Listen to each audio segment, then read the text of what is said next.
Bismillahirrahmanirrahim. Allahumma salli ala Sayyidina Muhammad wa ala alihi Sayyidina Muhammad.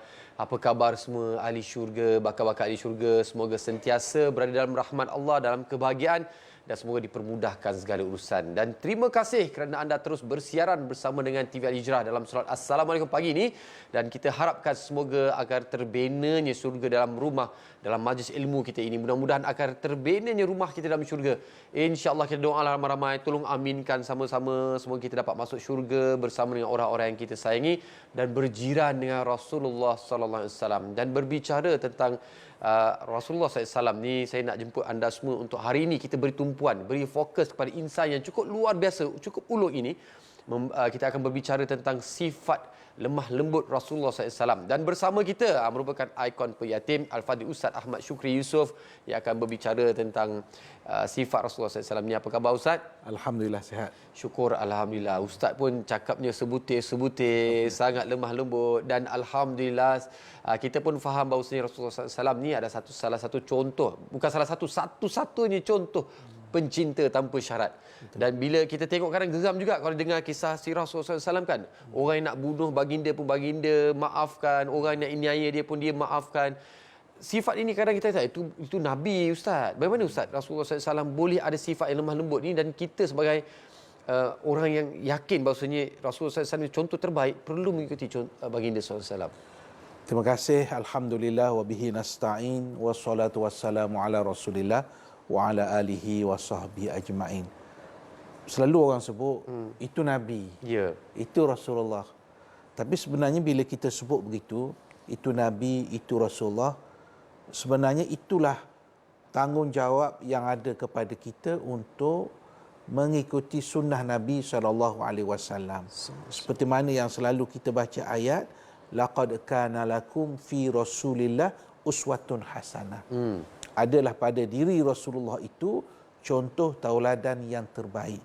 Bila Allah dah sebut bahawa Nabi itu contoh tauladan yang terbaik, maka sudah menjadi kemampuan kita untuk mengikuti langkah-langkah yang pernah ditunjukkan oleh Rasulullah SAW.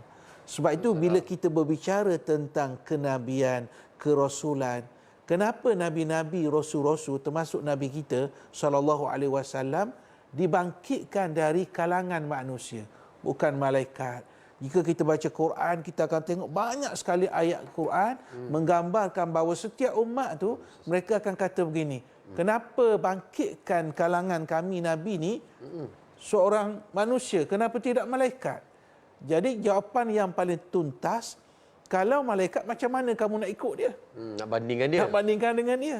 Maka sudah tentu insan ataupun manusia adalah yang terbaik diberikan ataupun dilantik menjadi Nabi ataupun Rasul di setiap zaman. Kembali kepada kita, apa topik perbincangan kita? Kita nak bicarakan tentang kelembutan Rasulullah SAW. Banyak hadis, banyak ucapan Nabi, banyak sikap Nabi menonjolkan sikap begini. Dan kita sebut-sebut begini ni supaya insya-Allah kita berusaha ke arah itu, supaya kita memiliki sifat-sifat mulia yang ada kepada Nabi. Antaranya Rasulullah SAW sebut, innallaha rafiqun yuhibbur rifqa fil amri kulli. Kata Nabi SAW, sesungguhnya Allah itu bersikap maha lemah lembut pada setiap perkara. Maksudnya gambaran di sini ialah kalau Allah Subhanahu wa taala itu Al-Latif, Allah maha lembut, maka kita sebagai makhluk, kita mengambil semangat daripada nama Allah, sifat Allah Subhanahu wa taala, supaya kita menjadi orang yang lembut, kata-katanya, sikapnya. Kita tak mahu menjadi orang yang disebut sebagai orang yang zalim. Dan bila kita sebut zalim ni, jangan kita nampak kezaliman dari segi fizikal tu. Fizikal itu semata-mata. Tetapi kita kena melihat bahawa zalim itu boleh berlaku kepada kita. Umpamanya, zalim terhadap Allah Subhanahu wa taala. Bagi yang tidak beriman, engkar kepada Allah, itu adalah sebagai bentuk kezaliman yang jelas. Begitu juga kezaliman kepada orang lain. Dan bila sebut kezaliman kepada orang lain tu, jangan kita ulang sekali lagi, bukan kezaliman yang kita faham. Itu betul lah. Tapi ia juga boleh menjadi bentuk kezaliman apabila umpamanya kita mengherdik orang, menghina orang, merendah-rendahkan orang lain. Kalau dulu nak rendah-rendahkan orang lain, kena jumpa dulu. Ya, sekarang Sekarang tak perlu jumpa dah. buat di sosial media saja. Sosial media dah cukup menyakitkan hati orang tu, dan kadang-kadang orang tu boleh stres sampai kadang-kadang membawa kesan yang buruk di sudut minda orang. Kerana kezaliman ataupun kita menyakitkan manusia dengan cara ungkapan-ungkapan yang tidak sepatutnya. Begitu juga kezaliman itu boleh berlaku kepada kita sendiri.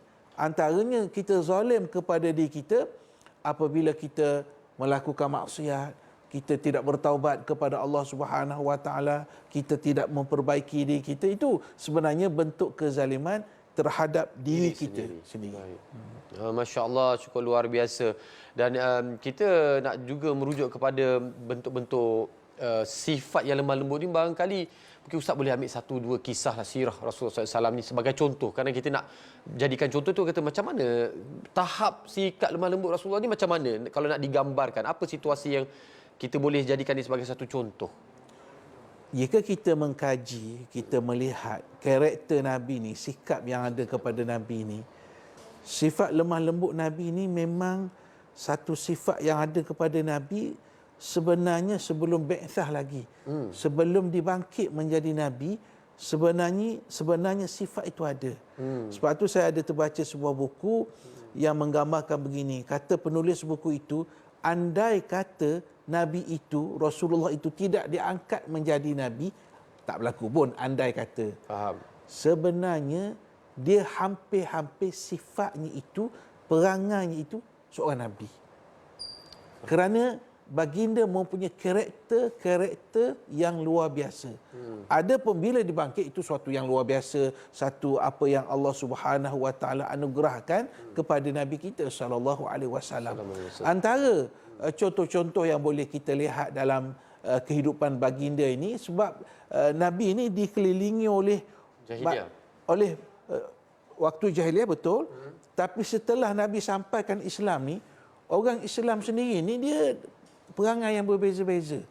Sebab kita kena tengok sahabat-sahabat Nabi ni, ada sahabat yang dekat dengan Nabi yang beriman awal, ada yang bersama Nabi itu orang-orang Arab Badui yang mempunyai tingkah laku yang kadang-kadang kalau sahabat tengok memang sakit hatilah. Kasar lah.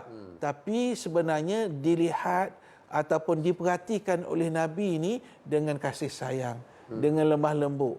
Umpamanya pernah satu ketika seorang Arab Badui datang berjumpa dengan Nabi SAW. Dia boleh, Nabi duduk keadaan tenang begitu, dia tarik selendang yang ada di leher Nabi, di tengkuk Nabi. Dia rentak begitu. Maksudnya tak pasal-pasal.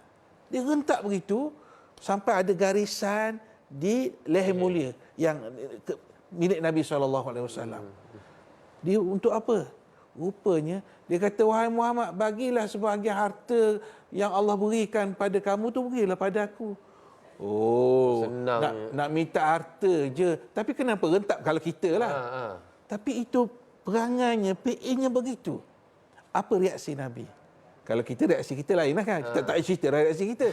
Reaksi Nabi ialah dalam keadaan begitu, dalam riwayat sebut, Nabi boleh tersenyum lagi.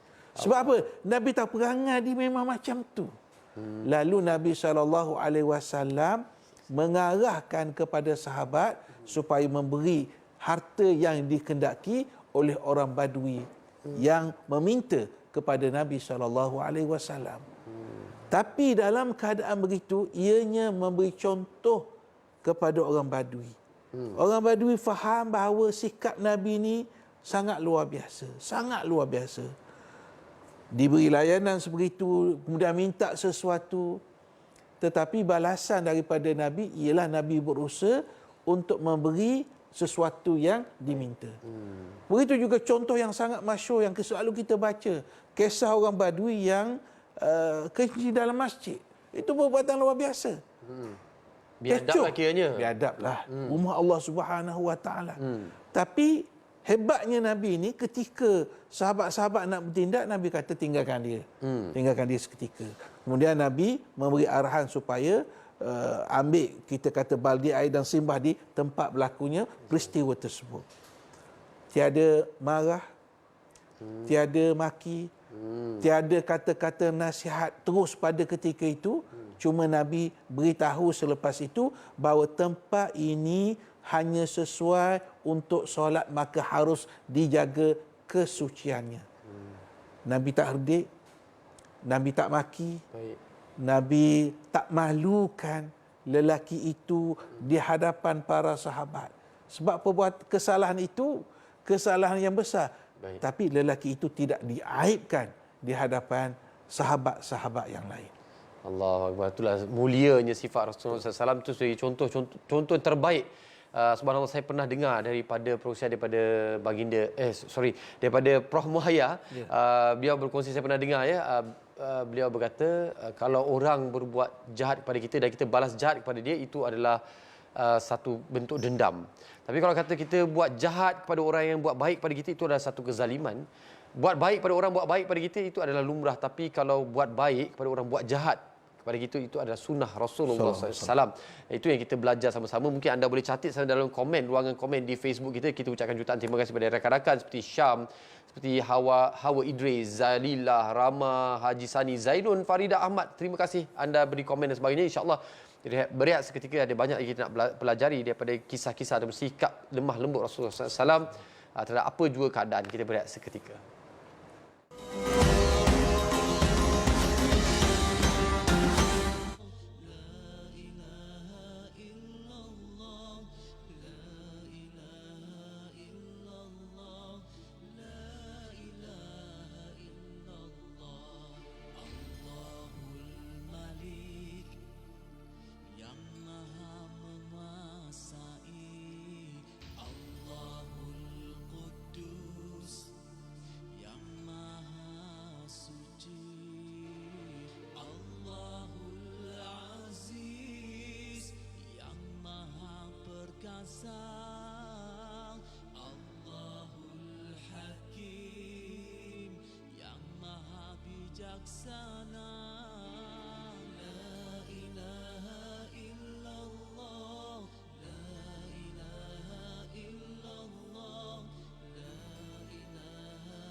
Alhamdulillah, terima kasih kepada rakan-rakan yang sedang menonton di kaca televisyen dan juga di Facebook. Terima kasih. Anda mungkin bolehlah juga support, tulis selawat dan salam ke atas Rasulullah SAW dalam ruangan komen. Jadi siapa saja baca, boleh sama-sama berselawat. Dan Alhamdulillah, kita masih lagi berbicara tentang seorang insan yang sangat mulia sifatnya, sikapnya, yang pasti orang yang menjadi paling sibuk ketika di alam akhirat nanti nak bersama-sama beri syafaat pada kita, mudah-mudahan.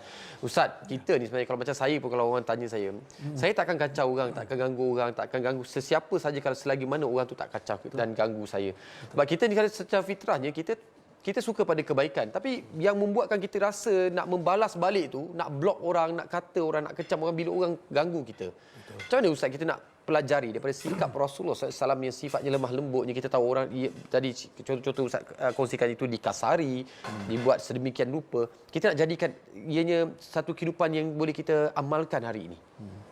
Soalan saudara itu sangat relevan dengan apa yang pernah berlaku di zaman Rasulullah SAW, terutama di peringkat awal dakwah. Seperti mana yang kita ketahui, kita maklum bahawa di peringkat awal dakwah itu Nabi teruk dikecam, diancam, dan peringkat terakhir mereka cuba membunuh Nabi SAW. Begitu juga perkara yang sama dilalui oleh para sahabat radhiyallahu anhum. Mereka dipulau, mereka dimalukan, mereka diaibkan, mereka dikecam. Macam-macam perkara yang mereka lakukan kepada Nabi. Tak kala itu ada salah seorang, ini dalam riwayat yang banyak. Salah seorang jumpa Nabi, dia kata, "Ya Rasulullah, boleh tak kamu minta sesuatu yang boleh menghancurkan mereka? Sebab melampau ni." Jawapan Nabi sangat hebat. Kata Nabi, "Inni lam ub'ath la'ana wa innama bu'ithtu rahmatan." Ingat, kata Nabi, aku ini tidak dibangkitkan untuk mengutuk manusia, melaknat manusia. Aku ini dibangkitkan oleh Allah Subhanahu wa taala untuk memberi rahmat, untuk melebarkan kasih sayang sesama manusia. Ada syair yang menceritakan perihal Nabi SAW yang ditulis oleh Sayyid Wajihuddin Abdul Rahman Ad-Dibi. Dia kata begini. Dia kata, qalbuhu la yaghfalu wa la yanam. Nabi ni hatinya tak pernah lalai, tak pernah tidur. Nabi ni, orang yang hebat ini, hatinya tak pernah lalai, tak pernah tidur. Walakin lil khidmati ala dawami muraqibu. Tapi Rasulullah SAW ni adalah manusia yang sentiasa memberi khidmat, memberi kebaikan, membantu orang, menolong orang. Ini sifat yang ada kepada Nabi. In udhiya ya'fu wa la yu'aqib. Jika dia disakiti, dia memaafkan dan dia tidak bertindak balas. Dia boleh bertindak balas. Umpamanya ketika Nabi sudah berada di kota Madinah, Nabi sudah menjadi pemimpin tertinggi, Nabi ada segala-galanya. Tapi bila orang itu melakukan kesalahan, kesilapan, Nabi SAW tidak menghukum orang tersebut. Ini bukan maksud saya perbuatan-perbuatan jenayah. Itu ada hukuman di sisi Nabi SAW. Satu lagi, wa in khusima yasmutu wa la yujawib. Kalau Nabi SAW ni dihujani dengan, kita kata, kritikan, orang ajak berkelahi, berbalah, Nabi diam, Nabi tidak ucapkan apa-apa pun. Inilah akhlak yang ada kepada Rasulullah SAW, menggambarkan kepada Nabi, menggambarkan kepada kita bahawa Nabi mengajar kepada kita, mendidik kita supaya kita memiliki sifat-sifat ini. Dan sebenarnya bila kita ada sikap pemaaf, kita bercakap dengan nada yang baik, kita tidak mahu berbalah dengan orang dan sebagainya, hati kita akan menjadi tenang. Kerana apabila kita menyimpan dendam ini, menyimpan marah ni, pertama dari sudut akhlak, ilmu akhlak pun kita ada kekurangan di situ.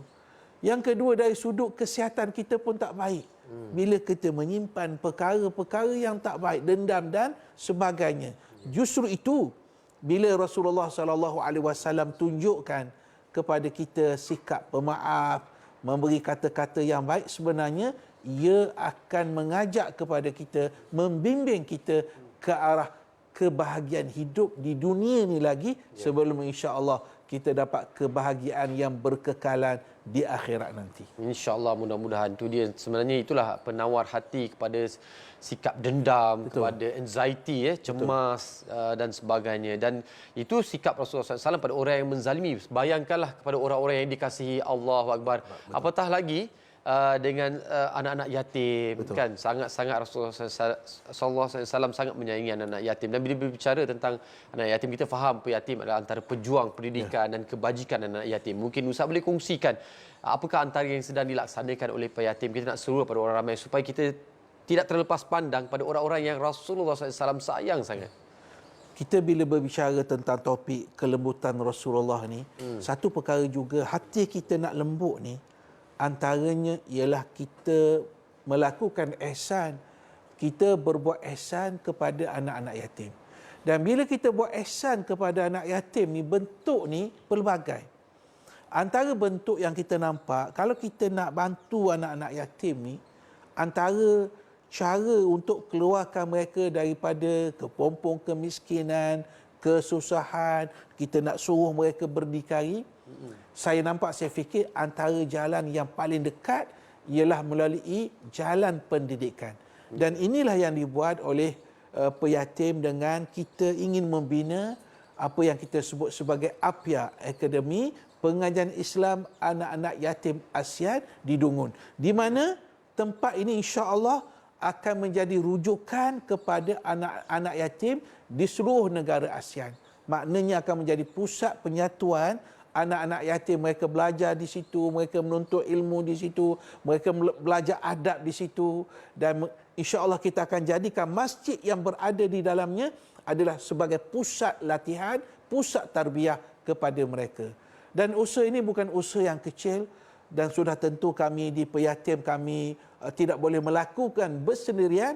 Kami memerlukan bantuan daripada saudara-saudari untuk kita jayakan projek yang sangat besar ini untuk memberi pendidikan. Mudah-mudahan seperti yang saudara sebut, kita mahu bersama dengan Rasulullah SAW itu bukan dalam bentuk kata-kata saya nak bersama Nabi, dalam bentuk, tetapi dalam bentuk perbuatan dan tindakan. Mudah-mudahan kita termasuk daripada orang yang disebut oleh Rasulullah SAW, ana wa kafirul yatimi kahataini fil jannah. Rasulullah SAW bersabda, saya bersama dengan orang yang menjaga. Kafir orang menjaga, termasuk orang infak, termasuk guru, termasuk pendidik, semua orang yang menyumbang ke arah pendidikan anak-anak yatim. Kata Nabi, dia akan bersama dengan saya dalam syurga. Dekatnya macam ni. Maksud rapatnya, hampirnya dengan Rasulullah SAW. Dan kita mohon ambil keberkatan dalam suasana kita akan sambut hijrah. Tak sampai seminggu lagi ni, kita hijrahkan minda kita, hijrahkan pemikiran kita, hijrahkan sikap kita ke arah kebaikan. Dan di antaranya ialah kita memberi satu ruang dalam kehidupan kita untuk membantu anak-anak yatim sehingga mereka boleh berdikari. Dan insya-Allah infak saudara-saudara itu akan memberi kesan yang berpanjangan kepada mereka semua. Wallahu a'lam. Insya-Allah, wallahu a'lam. Insya-Allah, mudah-mudahan ini dia yang saya rasa sangat masyhur, hadis yang keluar daripada bibir Rasulullah SAW di saya yang mulia itu, bahawa ini janji baginda. Begitu kalau kata kita nak rapat pada seorang tu, kadang kita melabur Ustaz supaya dapat, kita panggil melobi lah. Melobi nak dekat sangat Ustaz ni sebab adalah asbab-asbab tertentu. Yang ini kita nak dekat dengan Rasulullah SAW, pelaburannya adalah berkongsi rezeki bersama dengan peyatim, mudah-mudahan dapat manfaatnya. Jadi inilah peluangnya. Nombor akaun dah tertera. Mari kita seru ramai-ramai ambil nombor akaun ni, kongsikan dalam grup WhatsApp dan sebagainya, buat dalam IG story kita, status Facebook kita, kongsi di social media kita. InsyaAllah mudah-mudahan ada orang lain juga menyumbang, kita pun dapat pahala. Terima kasih Ustaz atas perkongsiannya. Moga kita dapat sifat lemah lembut Rasulullah SAW. Kita akan berekstika kembali. Lepas ini dengar kabarnya Tok Guru saya sedang menulis kat belakang tu kan. Sibuk betul dia kan. Dengar bunyi marker pen. Apa kita nak belajar nanti? Sekejap lagi bersama dengan Dr. Nur Hadi, insyaAllah. Berehat seketika.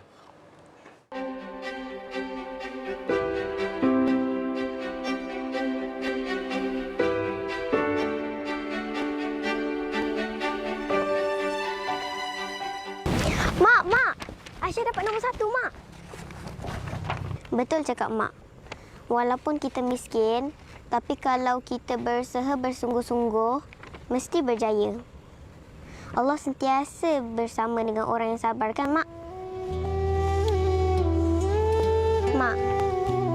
Mak rehat dah dulu. Besok Aisyah datang balik.